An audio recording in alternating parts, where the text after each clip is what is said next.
यसलाई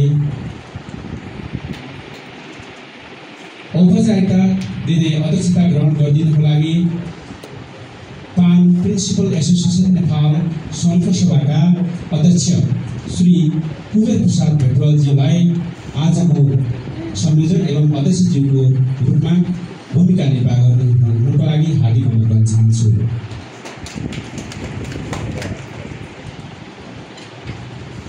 अध्यक्षज्यूको अनुमति अनुसार म कार्यक्रमलाई अगाडि बढाउन चाहन्छु। अघि नै मैले उद्घोष गरिसकेँ। प्रमुख अतिथि सुमन साक्य जिल्ला शिक्षा समिति एवं जिल्ला विकास समन्वय समिति अध्यक्ष पनि हुनुहुन्छ, प्रमुख हुनुहुन्छ। उहाँ बाटोमा आउँदै हुनुहुन्छ, त्यसैले उहाँलाई म यो आतिथ्य ग्रहण गर्ने कार्यक्रममा पछि जोड्नेछु। र विशिष्ट अतिथिको रूपमा प्रदेशबाट पाल्नुभएका प्रदेश अध्यक्ष विश्वसिंह राईज्यूलाई मैले विशिष्ट अतिथिको आसन ग्रहण गर्नको लागि हार्दिक अनुरोध गर्दै कृपया हजुर यहाँ माथिको स्टेजमा गएर आसन गरिदिनु हुन समेत म हार्दिक अनुरोध गर्न चाहन्छु। र हामीले अलिकति टेक्निकल कारणले गर्दाखेरि हाम्रो आदरणीय गुरु ताराबहादुर बुढाथोकी सर र गोविन्द सर विशिष्ट अतिथिमै हुन्छ। उहाँहरूलाई चाहिँ हामी यो टेक्निकल कारणले गर्दाखेरि यहाँको मञ्चको अगाडि रहनको लागि अनुरोध गर्न चाहन्छु। हाम्रा त्यसै गरी विशिष्ट अतिथिको रूपमा स्वागत मन्तव्य जुन उपस्थित प्रमुख अतिथि विशिष्ट अतिथि एवं अतिथिज्यूहरूलाई स्वागत गर्ने मन्तव्यमा पनि हाम्रो जिल्ला उपाध्यक्ष रामबहादुर भण्डारी सर हुनुभएकोले गर्दाखेरि माफ गर्नुहोला, कोषाध्यक्ष रामबहादुर भण्डारी सरकै जिम्मेवारी भएको हुनाले आदरणीय रामबहादुर भण्डारी सरलाई मैले यो स्वागत मन्तव्यको लागि यहाँ स्टेजमा आमन्त्रण गर्दै यो माइक्रोफोन हस्तान्तरण गर्न चाहन्छु।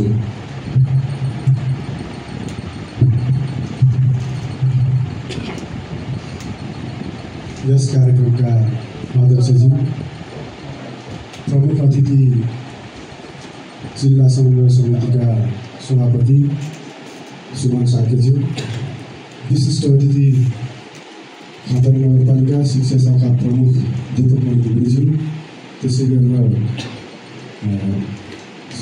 हाम्रो महासङ्घ अध्यक्ष शेरबहादुर भुटी सर, उपस्थित सम्पूर्ण विशिष्ट अतिथिज्यूहरू लगायत यस कार्यक्रममा उपस्थित हुनुहुने सम्पूर्ण प्रधानाध्यापकज्यूहरू, आज सङ्खुवासभा जिल्लाको यस सामुदायिक विद्यालयहरूका प्रधानाध्यापकहरूको सम्मेलनमा हामी उपस्थित भएका छौँ। यस सम्मेलनमा हामीले आज सामुदायिक विद्यालय व्यवस्थापन र शैक्षिक गुणस्तर अभिवृद्धिको लागि हामी गुणात्मक छलफल गर्नेछौँ र भावी कार्यक्रमहरू पनि तय हुनेछ भन्ने मलाई लागेको छ। र सम्पूर्ण उपस्थित प्रधानाध्यापकज्यूहरू, विशिष्ट अतिथिज्यू, प्रमुख अतिथिज्यू लगायत सम्पूर्ण उपस्थित महानुभावहरूलाई म मेरो व्यक्तिगत तथा हाम्रो संस्थाको तर्फबाट स्वागत भन्दै स्वागतम सुस्वागतम धन्यवाद। समितिका सभापति श्री सुमन साक्यज्यू अनि विशिष्ट अतिथिज्यूहरू, त्यसमा आसीन सम्पूर्ण अतिथिगणहरू र यस कार्यक्रममा पाल्नुभएका सम्पूर्ण प्रधानाध्यापकज्यूहरू विभिन्न पालिकाबाट उपस्थित हुनुभएको छ। सम्पूर्णमा मैले एकमुष्ट अभिवादन र नमस्कार भन्न चाहेँ। र आज हाम्रो खादबारीमा प्रधानाध्यापक सङ्घ Nepal principal association of Nepal पानको यो दोस्रो जिल्ला सम्मेलन भइरहेको छ। यो अवसरमा यो घडीमा म पनि यहाँ उपस्थित हुन पाउँदाखेरि म यो जिल्लावासीको नाताले म व्यक्तिगत रूपमा अत्यन्त हर्षित छु। र यहाँ आयोजक साथीहरूले, प्रधानाध्यापक साथीहरूले निमन्त्रणा गर्नुभएकोमा हार्दिक आभार व्यक्त गर्न चाहन्छु। र यस कार्यक्रमको समय सन्दर्भको बारेमा र आजको यहाँ छलफलको विषयमा त हाम्रा आदरणीय वक्ता साथीहरूले, वक्ता प्रधानाध्यापकज्यूहरूले गहन छलफल र मन्थन गर्नु नै हुनेछ। र म चाहिँ यहाँ उपस्थित भएर तपाईँहरूसँग दुई चारवटा कुरामा थोरै गन्थन मन्थन गरौँ। अब समय त त्यति धेरै लामो छैन, गन्थन मन्थन गर्दै जाँदा त अब धेरै नै लामो होला। यसलाई समय कटौती गरेर म थोरै यो हाम्रो संस्थाको बारेमा र आगामी कार्यक्रमहरूको बारेमा केही तपाईँहरूसँग मेरो आफ्नो कुराहरू राख्ने अनुमति चाहन्छु।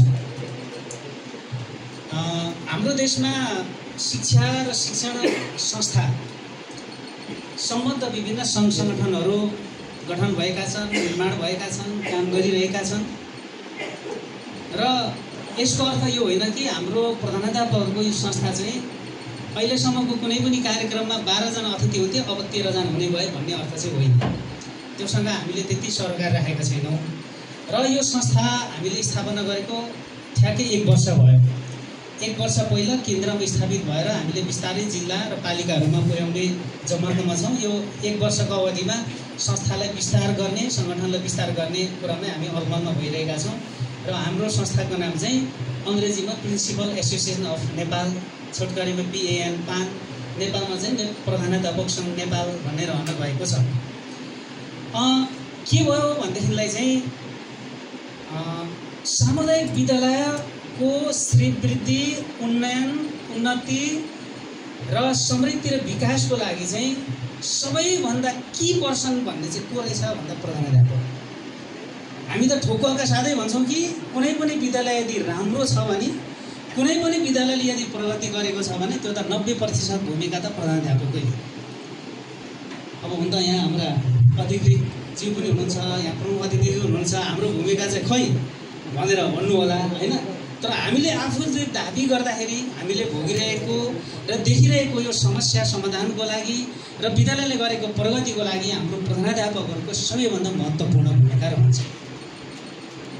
तर प्रधानाध्यापकहरू संस्थागत रूपमा विकास हुन जरुरी थियो, प्रधानाध्यापकहरू संस्थागत रूपमा एकजुट हुन जरुरी थियो र प्रधानाध्यापकहरू विशेष गरेर गैर राजनैतिक भएर सामुदायिक विद्यालयको उन्नयनको लागि जरुरी थियो र त्यो एउटा आवश्यकता थियो। त्यो आवश्यकतालाई पूर्ति गर्नको लागि अहिले एउटा गैर राजनैतिक, गैर युनियन है, नन पोलिटिकल र नन युनियनको रूपमा सामुदायिक विद्यालयका 27,000 प्रधानाध्यापकहरूको साझा सङ्गठन निर्माण गर्ने र त्यो मार्फत 27,000 प्रधानाध्यापकहरूलाई एजुकेट गर्ने, इम्पावर गर्ने र एक्सल गर्ने, अर्थात् उनीहरूलाई विकसित गर्नु पर्यो, उनीहरूको सशक्तिकरण गर्नु पर्यो र उनीहरूले गर्ने कामलाई एक्सलाइजेसन गर्नु पर्यो अथवा त्यसको वृद्धि विकास गर्नु पर्यो भन्ने उद्देश्यले यो संस्था स्थापना भएको छ। र हामीले अहिले चाहिँ के समस्यामा, हामी पछिल्लो टाइममा चाहिँ हामी के समस्यामा गुज्रिरहेका छौँ भने, जब हामीले व्यवस्था परिवर्तन गरेर सङ्घीय राज्य निर्माण गऱ्यौँ र राज्यका विभिन्न तह नीति निकायहरूमा पुनर्निर्माण भयो, सबैभन्दा जटिल र सबैभन्दा समस्याग्रस्त चाहिँ शिक्षालाई बनाइयो। र अहिले राज्यको लगभग निकै टाढा अवस्थामा, राज्यको निकायबाट र राज्यको पहुँचबाट धेरै टाढामा पुगेको एउटा क्षेत्र भनेको चाहिँ शिक्षा हो। राज्यले स्थानीय तहमा विद्यालय शिक्षा रहनेछ भनेर संविधानमा लेखिदिए बाहेक शिक्षामा राज्यले गम्भीर रूपमा आफूले शिक्षालाई हातमा लिएको छैन। त्यो स्पष्ट हामीले भोगेका छौँ। अब अहिले कस्तो अवस्थामा हामी छौँ भने नि, शिक्षा मन्त्रालय हामीभन्दा धेरै टाढा छ, शिक्षा विभाग खारेज गरिसकेको छ, जिल्ला शिक्षा कार्यालय नाम मात्रैको छ, अब आउने ऐनमा त्यो पनि चिली फर्काइदिइसक्यो, छैन, शिक्षा कार्यालय छैन। अनि हाम्रो कहाँ रह्यो त? स्थानीय तह रह्यो। स्थानीय तहमा एउटा शिक्षा शाखा छ। त्यो शिक्षा शाखा खानबारीको सदरमुकाममा अधिकृत ज्यू हुनुहुन्छ, त्यो बडो गजब खानबारी नगरपालिका भाग्यमानी हो। अहिलेसम्म आधाभन्दा नगरपालिकाले शिक्षा अधिकृतको अनुहार हेर्न पाएकै छैन। अनि हामी त्यति टाढा पुगिसकेका छौँ र सामुदायिक शिक्षामा, सामुदायिक विद्यालयमा 70% विद्यार्थीहरू अध्ययन गर्दछन्।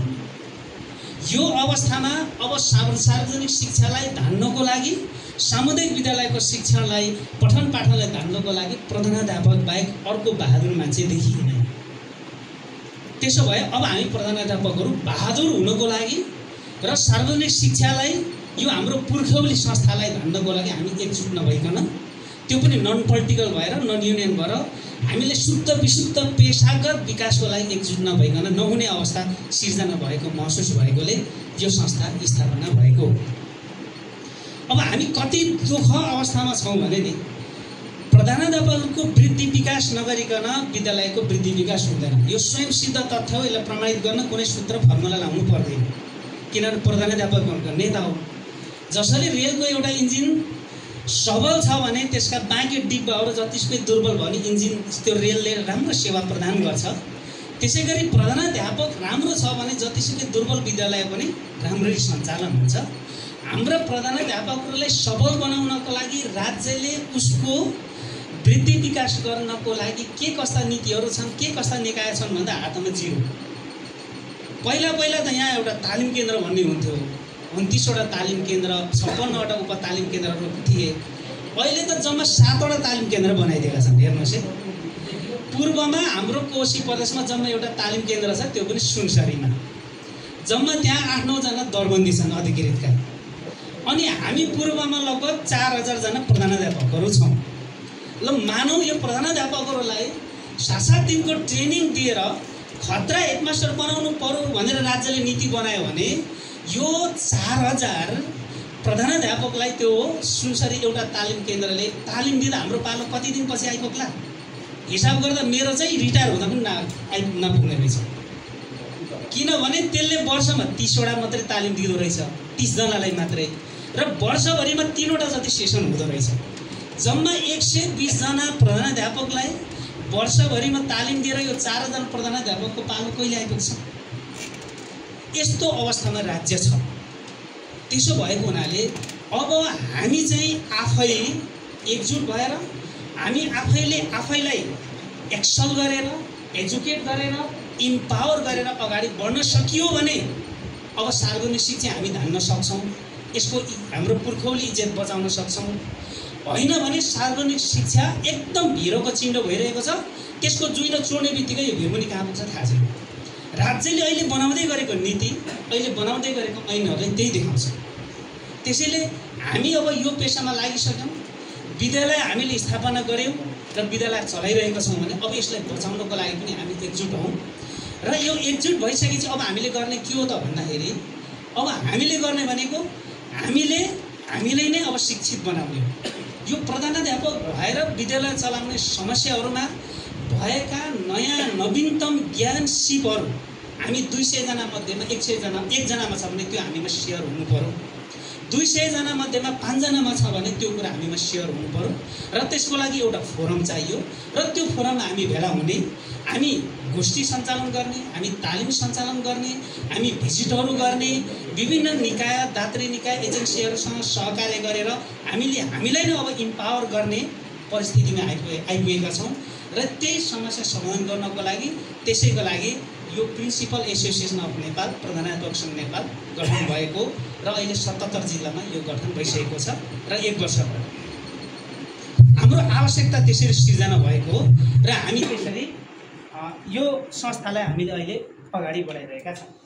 र आदरणीय प्रधानाध्यापक ज्यूहरू, कोशी प्रदेशमा यो 14वटा जिल्लाको सम्मेलन गत साल सम्पन्न हामीले गरेर एउटा तदर्थ समिति जस्तो सबै जिल्लाहरूमा हामीले गठन गरेका छौँ।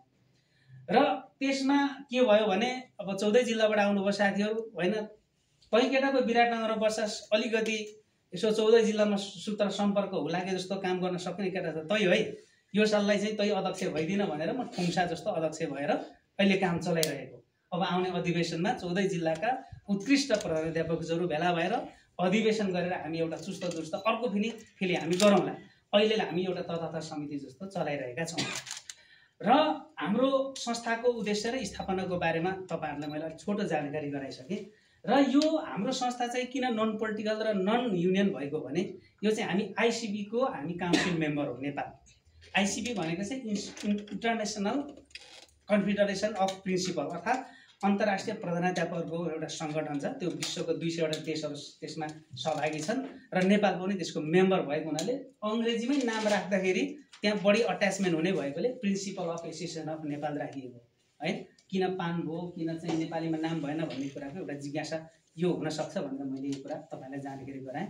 र विभिन्न एजेन्सी र एनजिओहरूसँग सहकार्य गरेर विभिन्न ट्रेनिङ गोष्ठीहरू सञ्चालन गर्दै प्रधानाध्यापकज्यूहरूलाई इम्पावर गर्ने, एक्सल गर्ने, एजुकेट गर्ने र सार्वजनिक शिक्षाको मुख्य जिम्मेवारी ड्राइभर प्रधानाध्यापकलाई कुशल बेस्ट नबनाइकन विद्यालय सप्रिँदैन भन्ने एउटा मेन थिममा हामी अगाडि बढिरहेका छौँ।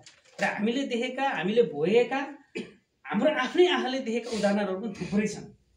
जुन विद्यालयमा कुशल प्रधानाध्यापक हुनुभयो त्यो विद्यालय राम्रो भएको छ र जुन विद्यालय राम्रो हुँदै पनि खराब प्रधानाध्यापक हातमा परेर गर्लममा ढलेको उदाहरण पनि छन्। त्यो सार्वजनिक रूपमा फलना यस्तो भयो भन्न त नमिल्ला, तर हामी मजाले हेर्न सक्छौँ। त्यसैले प्रधानाध्यापकहरूलाई कुशल बनाउने कुरामा अहिले राज्य हामीभन्दा धेरै टाढा भाग्दै गइरहेको छ। अब स्थानीय तहलाई सम्पूर्ण जिम्मेवारी दिएर राज्यको सङ्घीय निकाय अलग्गै बसेको छ। स्थानीय तहहरू बजेटको समस्याको कारणले, मेन पावरको कारणले त्यो अवस्थामा पुग्न सकिरहेको छैन। त्यसो भए हाम्रो सार्वजनिक शिक्षा चाहिँ गर्नमा ढलाउने त होइन नि, यो त हाम्रो पुर्खौली इज्जतको कुरा हो। हामी चाहिँ 1903 सालमा नेपालमा औपचारिक शिक्षा सुरु भयो, 2028 सालबाट हामी आधुनिक शिक्षा प्रणालीमा प्रवेश गरौँ। त्योसँग हामीले नेपालको शिक्षालाई विश्व इतिहासमा, विश्व रङ्गमञ्चमा हामीले नेपालको शिक्षाको पहिचान देखाइरहेका छौँ भने अब त्यसलाई गर्लमा ढल्न दिनु भएन। त्यही कारणले हामी एकजुट हुनु पर्यो र यो विशुद्ध नन पोलिटिकल र नन युनियन हुनु पर्यो भन्ने उद्देश्यले स्थापना भएको छ। मैले यो कुरालाई यहीँ नै अहिले अन्त्य गर्न चाहेँ। अब अर्को कुरा, यो सम्मेलनमा फेरि तपाईँहरूसँग अब हाम्रो संस्थाको अलिकति कुरा पनि म राखिहाल्छु। अब हाम्रो संस्थाको दोस्रो राष्ट्रिय सम्मेलन पोखरामा हुँदैछ र यो पोखरामा जानको लागि चाहिँ प्रत्येक जिल्लाबाट 2 जना काउन्सिल मेम्बर अनिवार्य त्यो साधारण सभाको सदस्यको रूपमा गएर त्यो काउन्सिल मिटिङमा सहभागी हुनुपर्नेछ र सङ्घसभामा पालिका पनि गठन भएकोले थप 1 जना गरेर 3 जना काउन्सिल मेम्बरहरू यहाँबाट आजैको मिटिङबाट तोकेर तपाईँले निर्णय गर्नुहुनेछ र सम्पूर्ण प्रधानाध्यापक साथीहरू त्यो सम्मेलनमा सहभागी हुनुहुनेछ। र हामीले राष्ट्रिय सम्मेलनमा प्रत्येक वर्ष उत्कृष्ट प्रधानाध्यापक भनेर देशैभरबाट छनौट गरेर अवार्ड दिने गरेका छौँ। यो चोटि पनि प्रकृति अधिकारी पत्रकार विद्यानाथ कोइराला, प्रोफेसर विद्यानाथ कोइरालाको 2 जनाको मेन भूमिका र अरू 5 जना टिम भएर छनौट गरिसकेको छ। गत साल हाम्रो कुबेर सर पूर्वाञ्चलको अथवा हाम्रो कोशी प्रदेशको उत्कृष्ट हेडमास्टरमा छनौट हुनुभएको थियो। यो चोटि पनि छनौट भइसक्नु भएको छ होइन। एउटा हेडमास्टर माध्यमिक विद्यालयको, एउटा आदर्श विद्यालयको 2 जना हेडमास्टर, त्यसपछि एउटा उत्कृष्ट नगरपालिका र एउटा उत्कृष्ट गाउँपालिका छनौट भइसकेको छ। त्यो आज पोखरामा पत्रकार सम्मेलन मार्फत त्यो 7 पनि हुँदैछ। त्यो अवार्ड वितरण चाहिँ हाम्रो प्रधानमन्त्रीज्यूको हातबाट हुने, प्रमुख अतिथिको हातबाट हुने कार्यक्रम रहेको छ र त्यो कार्यक्रममा सबै प्रधानाध्यापकज्यूहरूलाई उपस्थितिको लागि मैले सादर निमन्त्रणा गरेँ। र त्योभन्दा अगाडि चाहिँ हाम्रो कोशी प्रदेशको पनि यस्तै एउटा छोटो सम्मेलन गरेर जानुपर्ने भएको छ र 20 गते हामीले कोशी प्रदेशको सम्मेलन आयोजना गरेका छौँ। त्यो चाहिँ 20 गते विराटनगर कोशी प्रदेशको सम्मेलनमा सहभागी हुने, 21 गते गाडी चढ्ने, 22 गते पोखराको सम्मेलनमा पुग्ने भन्ने उद्देश्यले गरिएको छ। सायद पोखरा जाने टिमै विराटनगरबाट हुँदै जाने हो। यो पनि तपाईँहरूलाई हार्दिक निमन्त्रणा गरेँ। त्यो अहिले सम्मेलनले त्यसको पनि रुख लगाउला। र अब अन्त्यमा चाहिँ म फेरि पनि के कुरामा जोड गर्न चाहन्छु भनेदेखिलाई, हामी सार्वजनिक शिक्षालाई धान्नको लागि परेको सामुदायिक विद्यालयका प्रधानाध्यापकहरू हाम्रो काँधमा ठुलो जिम्मेवारी छ। जसरी यो हिमालय माध्यमिक विद्यालय, तल मनोकामना माध्यमिक विद्यालय, बिचमा ढुङ्गेधराको बागेश्वर माध्यमिक विद्यालय लगायत जिल्लाभरिका सम्पूर्ण माध्यमिक विद्यालयहरू उत्कृष्टताको मार्गमा हिँडिरहनु भएको छ। त्यो उत्कृष्टताको मार्गमा हिँडाउने मुख्य ड्राइभर भनेको प्रधानाध्यापक हो। उहाँहरूले गर्नुभएको लगानी, उहाँहरूले गर्नुभएको सेवा र उहाँले गर्नुभएको त्यो वृद्धि विकासको कारण विद्यालयहरू अगाडि बढिरहेका छन्। अब हामी अरू पछि परेका विद्यालयहरू पनि एकजुट भएर अब उहाँहरूले लिडर भएर अब हामीलाई पावर गर्नुहुन्छ, इम्पावर गर्नुहुन्छ, एक्सल गर्नुहुन्छ, एजुकेट गर्नुहुन्छ। त्यसको लागि यो फोरमको आवश्यकता भएको र हामी बिना हिचकिचार यो फोरममा बसेर अब हामी आफ्नो प्रधानाध्यापक कालभरि हामीले एकअर्काका आइडियाहरू सेयरिङ गर्ने, एकअर्काका असल अभ्यासहरू सेयरिङ गर्ने र त्यो सेयरिङ गर्नमा कुनै कन्जुसाइ नै नगर्ने, यो हामी यो ठाउँमा आइपुगेका छौँ र यसले पनि सामुदायिक विद्यालयको धेरै श्रीवृद्धि हुँदो रहेछ। अहिले हाम्रो देशैभरका पानमा आबद्ध हुनुभएका हेड सरहरू हामी फोनमा, इमेलमा, वाट्सएपमा हामी कुनै पनि समस्या हामी पूर्व मेचेदी पश्चिम महाकालीसँग हामी आदान प्रदान गर्दछौँ, एकले अर्कालाई हामी सहयोग गर्दछौँ। यसले के गरायो भन्दा त हामीले एउटा आत्मगौरव पनि बढायो, एउटा हामीलाई आत्मविश्वास पनि बढायो र हामीलाई स्कुल सपार्नको लागि र स्कुललाई बेस्ट बनाउनको लागि ठुलो सहयोग पनि गर्यो। यहाँ वीरबहादुर सरले एक्लैले जे काम गरिरहनु भएको छ नि, त्यो काममा हामी सबै एकजुट भएर गर्दा उहाँलाई पनि त्यसले मल्टिप्लाई गर्छ उहाँको काममा, र उहाँले गरिरहनु भएको काम हामी पनि सरेर आउँछौँ। यसले त के भयो भन्दा सिङ्गो सामुदायिक विद्यालयको वृद्धि विकासमा यसले सहयोग पुर्यायो। यो उद्देश्यका साथ यो मञ्चमा हामी बसेर हामी काम गर्नेछौँ। सम्पूर्ण प्रधानाध्यापकज्यूहरूलाई म हार्दिक अनुरोध गर्दछु, मञ्चमा आबद्ध हुनुहोस्। यो पानमा अब यसको लागि चाहिँ के छ भने अब यसको आजीवन सदस्य चाहिँ बन्नैपर्छ विद्यालयको तर्फबाट। त्यो तोकिएको थोरै सुन तिरेर यति भइसकेपछि हामी आजीवन सदस्य बन्यौँ र अब यो पान मार्फत विभिन्न किसिमका सेमिनार गोष्ठी तपाईँहरूको भिजिटको कुराहरू अब पछि आउँदै जान्छन्। त्यसमा सहभागी भएर हामीले सामुदायिक विद्यालयलाई श्रीवृद्धि गर्ने क्रममा हामी अगाडि बढ्नेछौँ र यसको लागि हाम्रो सहकार्यको सबैभन्दा नजिकको पाटो भनेको स्थानीय सरकार हो। योभन्दा त छैन। स्थानीय सरकारसँग जति बजेट छ, जति मेन पावर छ, त्यो हामीसँग सहकार्य गर्न र हामी पनि स्थानीय सरकारसँग सहकार्य गर्नको लागि कन्जुसाइ नगरिकन अगाडि बढेर अब सार्वजनिक शिक्षाको इज्जत धान्नको लागि र श्रीवृद्धि गर्नको लागि अब हामीले अन्तिम यो पुस्ता नै हो। अब यो पुस्ता ढलेछ भने सम्भवतः सार्वजनिक शिक्षा अब माथि उठ्ने अवस्था देखिँदैन। एक्जिस्टिङ नियम कानुन बनिरहेको ऐन नीतिहरूले त्यस्तै देखाउँछ। त्यसैले यसको लागि पनि हामी कम्मर कसेर अघि बढ्न जरुरी छ।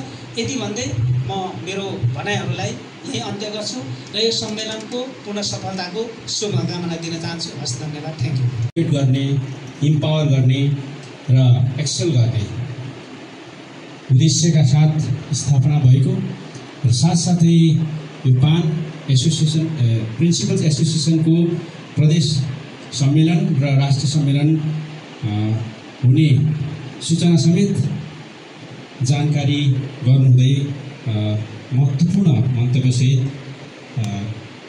उहाँले प्रस्तुत हुनुभयो। धेरै धेरै धन्यवाद।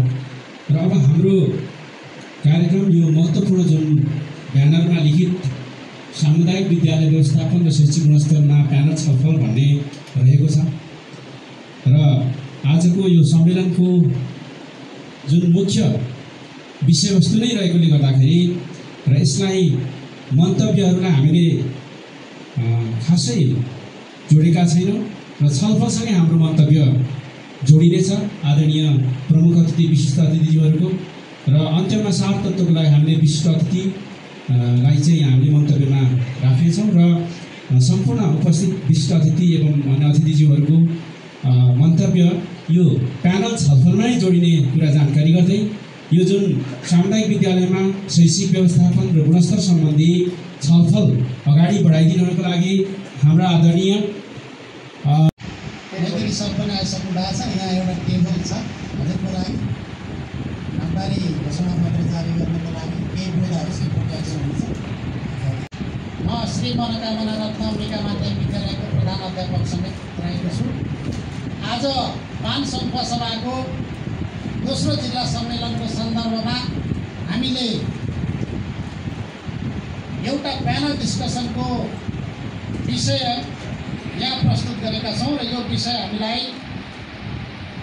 प्रिन्सिपल एसोसिएसन अफ नेपाल केन्द्रीय समितिबाट प्राप्त भएको विषय हो र यो विषय त्यसै गरी हामीले छलफलको केन्द्र बनाएर एउटा निष्कर्ष राष्ट्रिय सम्मेलन मार्फत प्राप्त गर्ने अभियानमा पनि हामी लागेका छौँ। यसै सन्दर्भमा हामी सङ्खुवासभा जिल्लामा विशेषतः यो विषयसँग सम्बन्धित रहेर सङ्खुवासभा जिल्लाका प्रथम श्रेणीका शिक्षकज्यूहरू वाना उच्च माध्यमिक विद्यालय वानाका आदरणीय प्रधान अध्यापक गोविन्द बहादुर श्रेष्ठ र हिमालय माध्यमिक विद्यालयका शिक्षक ताराबहादुर बुढाथोकीज्यूलाई हामीले यो प्यानल डिस्कसनको मुख्य वक्ताका रूपमा यहाँ प्रस्तुत गरेका छौँ। आजको यो विषयमा छलफल गरिरहँदा हामीले नेपालको संविधान 2072 शिक्षा सम्बन्धी हक धारा 31 त्यसैगरी स्थानीय सरकार सञ्चालन ऐन 2074 र त्यस अन्तर्गतका 23वटा बुँदाहरू र संविधानको अनुसूची 8 र त्यसले प्रत्यायोजन गरेका अधिकार। त्यसैगरी शिक्षक आन्दोलनले उठाएका विषयवस्तु र शिक्षा उपसमितिले समिति समक्ष प्रस्तुत गरेका विभिन्न विषयवस्तु समेटेर प्रस्तुत गरेको शिक्षा ऐनको ड्राफ्ट र शिक्षक आन्दोलनले समझदारी गरेको 9 बुँदे प्रस्ताव र सहमति र त्यसैगरी नेपालका विद्यालयहरू सार्वजनिक विद्यालयहरूको अवस्था अनि सँगसँगै हामी सङ्खुवासभा जिल्लाका सार्वजनिक सामुदायिक विद्यालयहरूको अवस्थामा केन्द्रित रहेर आजको छलफल हामी अगाडि बढाउनेछौँ। सङ्खुवासभा जिल्लामा सबैभन्दा बढी विद्यालय सङ्ख्या हुँदा 412 विद्यालयहरू थिए र अहिले ती विद्यालयहरू घट्दै 380मा आइसकेका छन्। ती घटेका अधिकांश विद्यालयहरू निजी विद्यालय नभएर सामुदायिक सार्वजनिक विद्यालयहरू रहेका छन् र अहिले सङ्खुवासभा जिल्लामा 76वटा माध्यमिक विद्यालय रहेका छन्, जसमध्ये 67वटा सामुदायिक विद्यालयहरू माध्यमिक विद्यालयहरू र 9वटा संस्थागत विद्यालयहरू रहेका छन्। संस्थागत विद्यालयहरूको विभिन्न कक्षा र तहका नतिजाहरू हेर्ने भने उत्साहजनक छन् र सन्तोषपूर्ण छन्, तर सामुदायिक विद्यालयका विभिन्न कक्षाका नतिजा र विशेषतः कक्षा 10 र कक्षा 12को नतिजा हेर्ने हो भने निराशपूर्ण अवस्था छ र गत सालको मात्रै नियमित तर्फको एसीको नतिजा हेर्ने भने सङ्खुवासभा जिल्लामा 24.6% विद्यार्थीहरूले मात्र नियमित एसी उत्तीर्ण गरेको अवस्था छ। यद्यपि पूरक समेत जोड्ने भने 80% भन्दा माथि हुन आउँछ। यस्तो अवस्थामा हामीले हाम्रा सार्वजनिक विद्यालयहरू सामुदायिक विद्यालयहरू राम्रा बनाउन जरुरी छ। हाम्रा विद्यालयहरू राम्रा थिए, कहाँनिरबाट बिग्रे र कसरी हामीले यी विद्यालयहरूलाई राम्रा बनाउन सकेका छैनौँ र एउटा जबरजस्त न्यारेटिभको शिकार सामुदायिक विद्यालय र त्यहाँका शिक्षकहरू भइरहेका छन्। के सामुदायिक विद्यालयमा शैक्षिक गुणस्तर छैन, व्यवस्थापन राम्रो छैन, शिक्षकहरू पढाउँदैनन् र अभिभावकहरूले विश्वास गर्न योग्य छैनन्, यी विषयवस्तुहरू उठिरहेका छन्।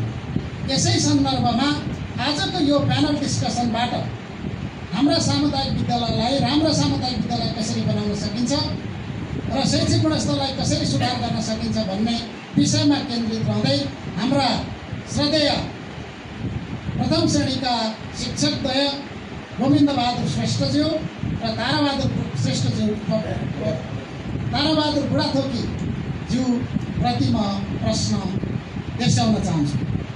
सर्वप्रथम म गोविन्दबहादुर श्रेष्ठज्यूलाई म केही प्रश्नहरू राख्न चाहन्छु। गोविन्द सर, यहाँलाई यो प्यानल डिस्कसनमा हार्दिक स्वागत छ। धन्यवाद। विषयवस्तु उठान भइसकेको छ। हाम्रा विद्यालयहरू राम्रा हुन नसक्नुका मुख्य कारणहरू के होलान् जस्तो लाग्छ यहाँलाई? पहिलो कुरा त म यहाँ यो प्रिन्सिपल एसोसिएसन नेपालको दोस्रो समितिमा उपस्थित अध्यक्षज्यू, प्रमुख अतिथिज्यू, विशिष्ट अतिथिज्यू लगायत सम्पूर्ण उपस्थित मान्यहरूलाई यो प्यानल डिस्कसनमा सहभागी हुन पाउँदा खुसी व्यक्त गर्दछु। र यहाँको पहिलो प्रश्नप्रति नै मलाई के छ भने सामुदायिक विद्यालयहरूको गुणस्तर यहाँले प्रश्न गरे जस्तो खसेको छ भन्ने कुरामा म सहमत छैन। अहिले पनि हामी यो मुलुकका शिक्षा क्षेत्रलाई अगाडि बढाउन अहोरात्र खट्ने प्राणव्यापक रूपले यहाँ उपस्थित रहेको छ। नतिजाकै मात्रै कुरा गरेर नतिजालाई मात्रै हेरेर चाहिँ यो शैक्षिक गुणस्तर खस्कियो भन्ने कुरा मान्न तयार छैन र यो किन खस्कियो भन्ने कुरालाई अलिक बढी मध्यनजर हेर्ने हो भने हामीले यो शब्दलाई पनि अलिकति हेर्नुपर्छ। जस्तो सामुदायिक विद्यालय भनेको छ, यो विद्यालय समुदायको हो, समुदायमा सबै मान्छेहरू त्यहाँ समावेश भएको हुनुपर्छ, तर परिस्थिति त्यस्तो छैन। अघि यहाँ छलफलमा पनि आयो, खालि धेरै चाहिँ को छ भन्दा शिक्षक र प्रधानाध्यापक त्यसमा पनि त्यो आफै पनि हट्नुपर्ने परिस्थिति छ। त्यसो भए समुदायमा सबै लाग्ने हो भनेदेखि सामुदायिक विद्यालय खस्किन्छ भन्ने कुरा मान्न तयार हुन्छ। यहाँले समुदायका सबै मान्छेहरूलाई परिचालन गर्न सकियो भने सामुदायिक विद्यालय राम्रो हुन्छन् भन्ने आशय प्रकट गर्नुभयो र सामुदायिक विद्यालयहरूको गुणस्तर खस्केको छैन भन्ने विषय पनि प्रस्तुत गर्नुभयो। अब तपाईँ एउटा प्रधानाध्यापक पनि हुनुहुन्छ र यो जिल्लाको प्रथम श्रेणीको शिक्षक पनि हुनुहुन्छ। सामुदायिक विद्यालयहरू राम्रो बनाउनका लागि समुदायलाई परिचालन गर्ने विधिहरू चाहिँ के छन् त सर? सर्वप्रथम त राज्य यसमा जम्मा 5वटा कुरा पर्छन्। पहिलो राज्य सरकार, दोस्रो शिक्षा, विद्यार्थी, अभिभावक र व्यवस्थापकको पक्ष। यो सबै पक्षलाई सन्तुलनमा ल्याउनको लागि त्यहाँको स्थानीय सरकारदेखि लिएर त्यसभन्दा माथिका नीति निर्माताहरू, शिक्षासँग सम्बन्धित पालिका, त्योभन्दा माथि अहिले विभिन्न शिक्षासँग सम्बन्धित कार्यालयहरू सबैको एउटा चाहिँ सहयोग हुनुपर्छ भन्ने लाग्छ। अहिले त्यस्तो म देख्दिनँ। एउटा विद्यालयलाई हेर्ने हो भनेदेखि यो विद्यालयमा एउटा पक्ष मात्रै त्यहाँ सक्रिय भएर हुनेवाला छैन। त्यसो भएको हुनाले सबैभन्दा पहिलो कुरा त राज्यले एउटालाई चाहिँ आँखुटा बाँधिदिने, अर्कोलाई छोडिदिने अनि कुस्ती खेलाउने जस्तो परिस्थिति छ। जस्तो हामी सामुदायिक विद्यालयलाई चाहिँ हजारवटा चाहिँ नियम नीति लगाएर चाहिँ बाँधिदिने गरेको छ भने केही नीति नियम लगाउने अनि बाँकी चाहिँ छोडिदिने खालको निजी विद्यालयहरू त्यस्तो गर्ने परिस्थिति छ। जस्तो हामीले शिक्षक व्यवस्थापनको कुरा गर्ने हो भने, विद्यालय व्यवस्थापनको कुरा गर्ने हो भने अहिले हेर्ने भने कतिपय विद्यालयमा भौतिक कुराहरू जस्तो भवन छैन, फर्निचर छैन, त्यहाँ शौचालयको अवस्था नाजुक छ, त्यहाँ चाहिँ तपाईँको लाइब्रेरी छैन, प्रयोगशालाको कुरा धेरै टाढा हो। त्यस्तै गरेर अन्य विविध कुराहरू चाहिँ त्यो व्यवस्थापन कसले गर्छ? निजी विद्यालयमा के हुन्छ भन्दा त्यो सबै आफै फाउन्डरले सबै त्यो गर्छ। भर्खरै मेरो स्कुलमा एउटा टिचर चाहिँ खाली भयो भने त्यो एउटा टिचर व्यवस्थापन गर्नलाई चाहिँ 50 पल्ट चाहिँ समस्या हेर्नुपर्ने हुन्छ। यो सबै व्यवस्थापन गर्नको लागि चाहिँ सबै लाग्नुपर्छ। कसरी गर्ने त भन्नु पऱ्यो भने त्यहाँको हाम्रो नेपाल सरकारको नीतिमा हेर्ने हो भने व्यवस्थापन समिति भन्ने एउटा राखेको छ। त्यो व्यवस्थापन समिति यसो हेर्दाखेरि राज्यले सबै कुरा व्यवस्था गर्नु जस्तो छ, तर त्यो सबै सक्रिय अवस्थामा देखिँदैन। एउटा कुरा। दोस्रो कुरा के छ भन्दा समुदायमा चाहिँ सबै मान्छे एक खालको हुँदैन। विभिन्न खालका मान्छेलाई बिहान के खाऊ, बेलुका के खाऊ भन्ने बालबालिकाहरूलाई चाहिँ हामीले त्यहाँ पढाउनु पर्ने हुन्छ। उनीहरूसँग हामीले शुल्क लिन मिल्दैन। त्यस कारणले राज्यले चाहिँ आर्थिक व्यवस्थापन पनि नगर्ने, भौतिक व्यवस्थापन पनि नगर्ने, अनि सबै खाले शैक्षिक व्यवस्थापन पनि नगर्ने भन्नाले झाडो टाढ्ने किसिमले थोरै गरेर मात्र पुग्दैन। त्यसैले सबै कुराको व्यवस्थापन गर्नलाई चाहिँ एउटा प्रधानाध्यापकले मात्रै सक्छ हुँदैन। मेरो विद्यालयको कुरा गर्ने भने अहिले तपाईँ जानुभयो भनेदेखि सबै कुराको व्यवस्थापन लगभग छ। तर परिस्थिति कस्तो छ भन्दाखेरि एकैपटक अहिले मेरै स्कुलमा भनेर लगभग 3-4जना शिक्षक चाहिँ अहिले राजीनामा दिएर कोलकाता हिँड्छ। अब यसलाई व्यवस्थापन गर्न चाहिँ गाह्रो छ। तर अब निजी विद्यालयमा के हुन्छ भन्दा आज व्यवस्थापन के अरे शिक्षक गयो भने भोलि नै अर्को शिक्षालाई नियुक्ति गर्न सकिन्छ। यतापट्टि अध्यापन अनुमति पत्र भनिदिएको छ, अर्कापट्टि चाहिँ सिफारिस र अनुमतिका कुरा राखिदिएको छ। अनि भनेको बेलामा चाहिँ शिक्षकहरूलाई चाहिँ त्यो तलब आदि इत्यादि सुविधाका कुराहरू छन्। अहिले नै पनि हामी देखिरहेका छौँ नि। हामीले शिक्षकका लाभ मुद्दाहरू कति छन्, ती सबैलाई सम्झिने भन्दा पानी लाग्दो हुन्छ। त्यस कारणले यी सबै कुराको व्यवस्थापन सबै पक्षबाट गर्नुपर्छ। एउटा विषयले मात्रै डिपेन्ड गर्छ। धन्यवाद सर। र यहाँको आशय थियो सामुदायिक विद्यालयहरूको सुदृढ व्यवस्थापन हुन नसक्नु र शैक्षिक गुणस्तर कमजोर हुनुमा सरकारबाट प्राप्त स्रोत साधनहरू कम भए र बनेका ऐन नियम र निर्देशिकाहरू विद्यालय मैत्री भएनन्, सामुदायिक विद्यालय मैत्री भएनन् भन्ने यहाँको आशय रह्यो र यहाँले आफैले भोग्नुपर्ने भएको छ र यहाँले आफूले भोगेका आधारमा यी स्रोतहरू चाहिँ सामुदायिक विद्यालयमा उपलब्ध भए र यी ऐन नियमहरू चाहिँ यो ढङ्गले चाहिँ आएदेखि चाहिँ सामुदायिक विद्यालय बनाउन सकिन्छ भनेर भन्नुपर्दा स्रोत साधनको हिसाबले 1, 2, 3 गरेर 3वटा र ऐन नियमका हिसाबले यी चाहिँ विद्यालय सार्वजनिक विद्यालय सुधारका लागि महत्त्वपूर्ण छन् भनेर भन्नुपर्दा ती 3 मुद्दामा राख्नुपर्दा यहाँले के राख्नुहुन्छ? सबैभन्दा पहिलो कुरा त हाम्रो सामुदायिक विद्यालय सुदृढ गर्न 3टा पक्ष भनेको एउटा भौतिक पक्ष, अर्को शैक्षिक पक्ष, अर्को सामाजिक पक्ष। यो 3वटा पक्ष मजबुत हुनुपर्छ। भौतिक कुरामा मैले अहिले पनि भने विद्यालय भवन जस्तो अहिले एउटा सानो कुरा गरौँ भने एउटा सानो सम्मेलन गर्नु पर्यो भनेदेखि सानो एउटा भेला गर्नु पर्यो भनेदेखि विद्यालयमा त्यस्तो कुरालाई हुन्छ। किनभने विद्यालय बनाउने बेलामा के गर्छ भन्दा कक्षा कोठालाई मात्रै ध्यान दिन्छ। त्यसो भएको हुनाले अब त्यो प्रयोगशाला कहाँ बनाउने प्रयोगशाला बनाउनको लागि कुनै पनि योजना आउँदैन। त्यस्तै गरेर एउटा विद्यालयमा मानव जस्तो 500 विद्यार्थी छन् भने कतिवटा शौचालय चाहिन्छ। विद्यालयमा चाहिँ शौचालयको कमी छ। त्यसरी यी सबै चिजहरू मैले थोरै भने लाइब्रेरी छ। त्यसरी यी सबै चिजहरू चाहिँ व्यवस्थापन हुनुपर्यो भन्ने कुरा हो एउटा भौतिक पक्ष। शैक्षिक पक्षमा शिक्षकदेखि लिएर पाठ्यपुस्तकदेखि लिएर शैक्षिक सामग्री अनि टिचर्स गाइडहरू लगायत लाइब्रेरी आदिको व्यवस्थापन भइरहेको हुँदैन। कसले गर्छ? शुल्क यता हेर्न पाइँदैन हुन्छ। अन्य स्रोतहरू ती सबैका लागि प्राप्त हुँदैन। अर्को भनेको सामाजिक पक्ष कस्तो छ भन्दाखेरि शुल्क बुझाउन पाइँदैन भनेको छ, गुणस्तरीयता खोज्छ, त्यो तरिकाले हुँदैन। यस कारणले गर्दाखेरि विद्यालयलाई यी सबै चिजहरू पुरा गर्नुपर्छ। 3टा कुरा त्यो। अर्को कुरा भनेको के हो त भन्दाखेरि शिक्षामा जाने जनशक्ति कस्तो छ? हामीले हेऱ्यौँ भने के देख्छौँ भन्दा सबैभन्दा छाडिएको अब त्यस्तो खालको रहेछ। हामी हिजो पढ्दाखेरि के गर्थ्यौँ भन्दाखेरि फर्स्ट सेकेन्ड गयोहरू चाहिँ अथवा गणहरू चाहिँ शिक्षकमा जाने अनि म्याथ साइन्स पढ्ने अनि टिचरमा आउने। अब त्यो जनशक्ति त्यता जाँदैन। ऊ के गर्छ त भन्दा राम्रो जनशक्ति छ भने ऊ यो देशमै बस्न चाहँदैन, ऊ बाहिर जान्छ। त्यस कारणले शैक्षिक क्षेत्रमा जाने जनशक्ति चाहिँ विद्यालय विश्वविद्यालयको सबभन्दा अव्वल दर्जाको जनशक्ति त्यहाँ जानुपर्ने वातावरण राज्यले बनाउनुपर्छ। अर्को कुरा के पनि छ भन्दाखेरि अब यो शिक्षा भनेको यो फलानाको र ढिस्कानाको भन्ने यो राज्य।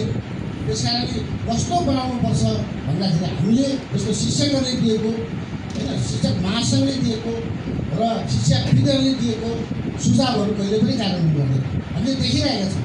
हामीले 3 पटकसम्म 75, 78, 80 आदि इत्यादि पछिल्लो समय 82मा गरेका महासङ्घसँग गरेका सम्झौताहरू कार्यान्वयन गरेका। सम्झौता ठट्टाको विषय जस्तो गरिरहेको हुन्छ। त्यस कारणले त्यस्तो खालको परिस्थितिबाट यो शैक्षिक क्षेत्र चाहिँ बढ्दैन। त्यसै कारणले यहाँ चाहिँ सबै खाले जनसमुदायहरू यहाँ चाहिँ राज्य सबै चाहिँ यसमा लाग्नुपर्छ भन्ने कुरा राख्न चाहन्छु। कुरा थुप्रै छ, यतिले मात्रै पुग्दैन। धन्यवाद रविन्द्र सर। समय रहेन, यहाँसँग फेरि म फर्केर आउनेछु।